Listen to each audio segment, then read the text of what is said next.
പ്രകാശ് ബാരെ ഈ കേസിന്റെ തുടക്കം മുതൽ അതിജീവിതയ്ക്കൊപ്പം നിൽക്കുന്ന നിലപാടെടുത്ത വ്യക്തിയാണ്. ഇപ്പോൾ ഈ കേസിന്റെ പോക്കിനെ എങ്ങനെ കാണുന്നു? ഒരു ജാമ്യം ഒരാൾക്ക് ലഭിക്കുന്നു എന്നുള്ളത് വലിയ രൂപത്തിൽ ഒരു നിരാശപ്പെടുത്തേണ്ട കാര്യമാണോ എന്ന് ചോദിച്ചാൽ അങ്ങനെയല്ല. പക്ഷേ വിചാരണയുമായി ബന്ധപ്പെട്ട് സുപ്രീം കോടതി മുന്നോട്ട് വെച്ച ആശങ്ക, അത് നമുക്കെല്ലാവർക്കുമുള്ള ആശങ്ക തന്നെയല്ലേ?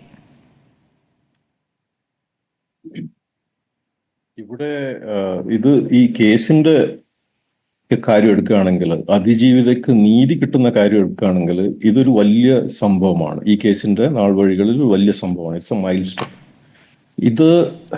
ഇത് സംഭവിക്കുമെന്ന് പേടിച്ചായിരുന്നു കുറെ കാലമായിട്ട് നമ്മളൊക്കെ നിന്നിരുന്നത്. കാരണം ഈ ഡിലേ ചെയ്യുന്നത് 7.5 വർഷം കഴിഞ്ഞു, ഇതിങ്ങനെ നീട്ടി കൊണ്ടുപോവാണ്. പ്രൈം സസ്പെക്ടിന് 100ഓളം ദിവസങ്ങൾ, പ്രൈം ഇൻവെസ്റ്റിഗേറ്റർ 100ഓളം ദിവസങ്ങളൊക്കെ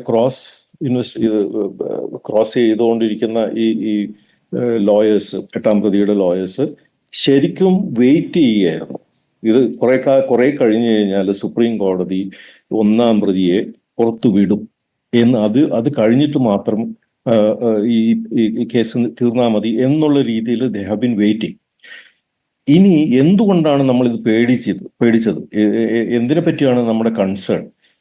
8-ാം പ്രതിക്ക് ബെയിൽ കിട്ടിയത് വലിയൊരു മാറ്റം ഈ കേസിനെ സംബന്ധിച്ചുണ്ടാക്കിയെടുത്തു. കാരണം ഇവരൊക്കെ വളരെയധികം ഇൻഫ്ലുവൻഷ്യൽ ആയിട്ടുള്ള പണവും, ഇപ്പം ഈ ബെയിലിന്റെ കാര്യത്തിൽ തന്നെ എത്ര പണം ചെലവഴിച്ചിട്ടാണ് ഈ 1-ാം പ്രതിക്ക് ബെയിൽ കിട്ടിയത്, അത് ആരാണ് ചെലവഴിച്ചത് എന്നുള്ളതൊക്കെ കണ്ടുപിടിക്കേണ്ടിയിരിക്കുന്നു. അത് ഇപ്പോഴൊന്നും ഒരു ക്ലാരിറ്റി ഇല്ലാത്തൊരു കാര്യമാണ്.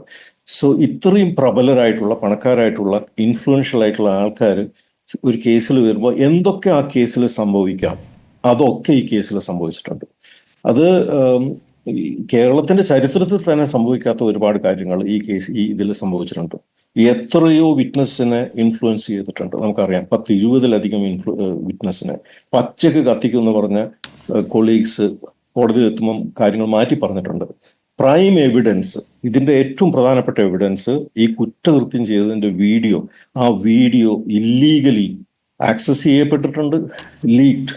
തീർച്ചയായിട്ടും അത് വേറൊരാൾ കാണുക, അല്ലെങ്കിൽ ഇല്ലീഗലായിട്ട് അത് കാണുക എന്ന് പറഞ്ഞാൽ അത് ആക്സസ് ചെയ്തിട്ടുണ്ട്. Potentially tampered, we don't know. അത് ഇനി വരുന്ന ദിവസങ്ങളിൽ ഇത് എന്താണ് അവരതിനെ വെച്ച് ചെയ്തത് എന്നുള്ളത് നമുക്ക് കാണാൻ പോകുന്നതേ ഉള്ളൂ.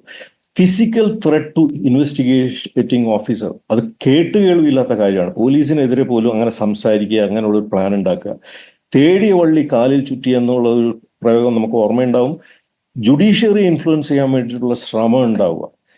7.5 വർഷം ഒരു ജഡ്ജ് ഈ കേസ് മാത്രം നോക്കിക്കൊണ്ട് പ്രൊമോഷനും ട്രാൻസ്ഫറും ഒന്നും ഇല്ലാതെ ജഡ്ജിനെ ഇതിൽ വെക്കാൻ പറ്റുക, ഇതൊക്കെ എന്ന് പറഞ്ഞാൽ സാധാരണക്കാരന് ചെയ്യാൻ പറ്റുന്ന കാര്യമല്ല.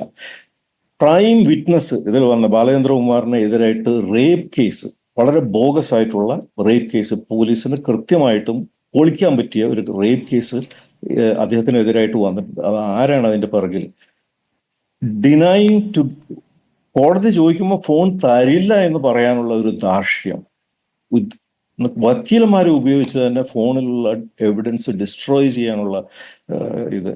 അങ്ങനെ 7.5 വർഷം, 100 ദിവസം ബാലചന്ദ്രകുമാറിനും 100 ദിവസം ബൈജു പൗലോസിനെയും കൂടെ വിചാരണ ചെയ്ത് നമ്മൾ ഇതിങ്ങനെ നീട്ടിക്കൊണ്ടുപോയപ്പോൾ കൃത്യമായിട്ട് കാത്ത് സൂക്ഷിച്ച കസ്തൂരി മാമ്പഴം ഇങ്ങനെ താഴെ വീഴുന്ന പോലെയാണ് 1-ാം പ്രതി അവരുടെ കയ്യിൽ കിട്ടിയിരിക്കുന്നത്. ഈ ഫോൺ കൊടുത്തില്ല, കോടതി ചോദിച്ചപ്പോൾ ഫോൺ കൊടുത്തില്ല എന്ന് താങ്കൾ പറഞ്ഞല്ലോ. ഫോൺ കൊടുത്തുകൂടെ എന്ന് അഭ്യർത്ഥിക്കുകയായിരുന്നു കോടതി ആ ഘട്ടത്തിൽ. അങ്ങനെ ആ രീതിയിലാണ് കോടതി അവരെ എത്തിച്ചിരിക്കുന്നത്. അപ്പൊ തീർച്ചയായിട്ടും many times and beyond their own estimate. ഇപ്പൊ എത്ര ദിവസം എടുക്കും സുപ്രീം കോടതി ചോദിച്ചപ്പോൾ അവർ പറഞ്ഞിട്ടുണ്ടായിരുന്നു നമുക്ക് ഇത്ര ദിവസം കൂടെ വേണമെന്ന്. ആ പറഞ്ഞ എസ്റ്റിമേറ്റ് ഒക്കെ കടന്നിട്ട് എത്രയോ കാലമായി. അവര് ഈ 1-ാം പ്രതിയെ കയ്യിൽ കിട്ടുന്നത് വരെ ഈ കേസ് അവസാനിപ്പിക്കില്ലെന്ന് പറഞ്ഞ് നിന്നതായിരുന്നു.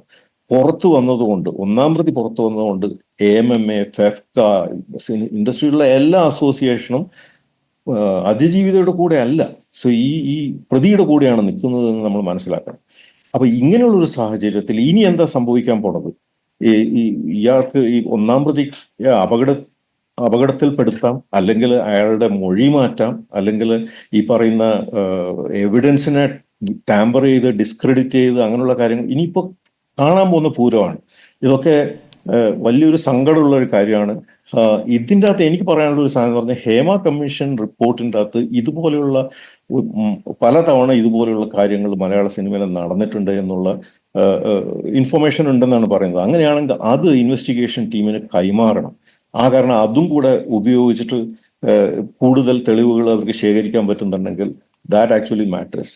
ഇവിടുത്തെ പോലീസിനോടും കോടതിയോടും ഇവിടുത്തെ ഗവൺമെന്റിനോടും ഒരു അഭ്യർത്ഥനയുണ്ട്. ഇത് നീതി നടപ്പാക്കുന്നു എന്നുള്ളൊരു തോന്നലുണ്ടായ പോരാ. ഈ പെൺകുട്ടിക്ക് നീതി കിട്ടണം. ഇവിടെ എന്താ സംഭവിച്ചിരിക്കുന്നതെന്ന് കേരളത്തിലെ കൊച്ചു കുട്ടികൾക്ക് പോലും ആബാലവൃദ്ധം ജനങ്ങൾക്ക് വളരെ കൃത്യമായിട്ട് മനസ്സിലായിട്ടുണ്ട്.